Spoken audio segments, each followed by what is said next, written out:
Hi everyone, Evie here, the Greek goddess of great reading. I'm finally back from Greece. I've been in Canada for about a week now, and I've had some time to catch up on things and check all my emails. I had 250 emails.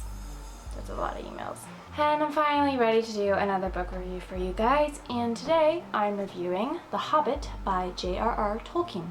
Now, I'm sure a lot of you have seen the movie The Hobbit 1, 2, and 3. I did see them, but I have also read The Hobbit a long time ago, so it's not like I saw the movie and then read the books, because I really don't like doing that in the first place. Sometimes though, I do make the honest mistake that I didn't know that this specific movie was based on a novel, and I see the movie but then I haven't read the novel. But this time, legitimately, I did read The Hobbit before. It was just a very long time ago. So I thought I would do a refresher. So let's delve in, shall we? Whisked away from his comfortable, unambitious life in his hobbit-hole in Bag End by Gandalf the Wizard and a company of dwarves, Bilbo Baggins finds himself caught up in a plot to raid the treasure hoard of Smaug the Magnificent, a large and very dangerous dragon. Now, you heard the description and you've seen the movies. There's kind of a sort of difference, because it seems like that's very two-dimensional, that sort of plot point. There are a lot of other things happening in The Hobbit, and I really like that. It's kind of an unassuming book. Like, they're just going on this quest to find this dragon and get the treasure back from the dragon, but there's a lot of other things happening, and that happen before they even get there, that kind of test their courage and their mettle, and things that happen afterwards and the consequences that arise from all of that.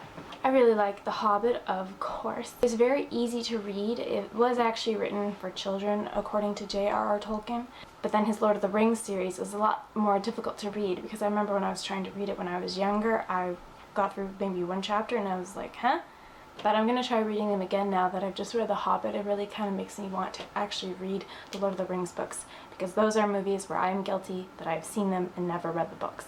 But I really like all the dwarves and that sort of camaraderie they have, and how they sort of treat Bilbo as an outsider at first, but then slowly, surely they start to accept him as one of their own, and he's almost like a dwarf to them and not just a hobbit. You know, I think dwarves are the smallest creatures, but then J.R.R. Tolkien just creates something like a hobbit and it's even smaller. I really like the change that we see in Bilbo, how at first he really doesn't want to get involved in anything adventurous or mysterious or dangerous, but throughout the book you hear him say in his head, I just wish I was home and having some tea and in my chair. But eventually you stop reading that, he stops thinking that, and you sort of don't notice it, but afterwards reading it, I'm thinking to myself, yeah, he stopped saying that after a while. That's kind of showing how much he's progressed and how much he's accepted his fate and what has befallen him. And it's a pretty cool adventure, and hey, he didn't die throughout the whole of it, which is saying something, because he comes across giant spiders, trolls, goblins, elves, people, a dragon, and he still doesn't die. That's pretty impressive. Gollum. Don't forget about Gollum. The chapter with Gollum in it is great, because people who have seen Lord of the Rings know what's to come, and it's just kind of cool that it's very unassuming. The ring that he picks up, he's just like, oh, it's still a trinket, but it has this great power, but not even a power that he realizes how great it is. He thinks it's just something to make him invisible, which is a pretty cool trick, but he has no idea. And the introduction of Gollum is really cool, and I really like the riddle battle they kind of have against each other. A lot of the prose in the book was really cool, because J.R.R. Tolkien created all these songs that the dwarves and the elves and different people are singing, and he puts full songs in the book, and also the riddles that he comes up with. I don't know if he just looked these up or he knew them or he made them up, but they're really cool, and I really appreciate it, because it gives a different feel to the book instead of just reading a long narrative. I have a qualm, and I know it's not really relating to the book, it's relating to the movies and the book. For the longest time I thought, because Legolas's character appears in the movie, and I was thinking to myself, oh yeah, he is briefly mentioned in The Hobbit. He doesn't have this big of a role, but he is briefly mentioned. Going back and reading The Hobbit, Legolas is not mentioned at all. So I'm thinking to myself, why the heck did they throw him in there? which is really annoying. But I'm gonna try to stop talking about the movie because it's just, I'm gonna go on a tangent.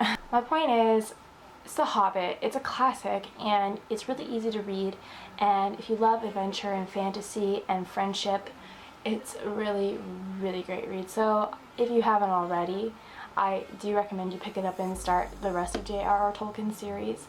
So continuing on with The Lord of the Rings. And then if you haven't seen the movies, watch the movies after, because they're also pretty great. If you guys have read The Hobbit or seen the movies, let me know what you guys thought in the comments below. I'm sure you have tons to say and lots of comparisons to make. If you guys do have any recommendations for books that you want me to read and review, let me know in the comments. I'm going to be linking my Twitter and my website again in my bio, and I'm also, see if I'll try to make like a little thing in this video here, maybe, I don't know. Hit subscribe if you guys like what you see.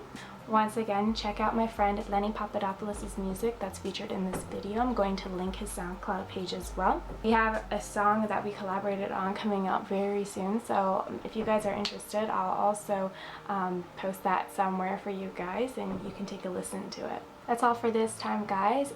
I'm Evie, the Greek goddess of great reading, and until next time, guys, keep reading.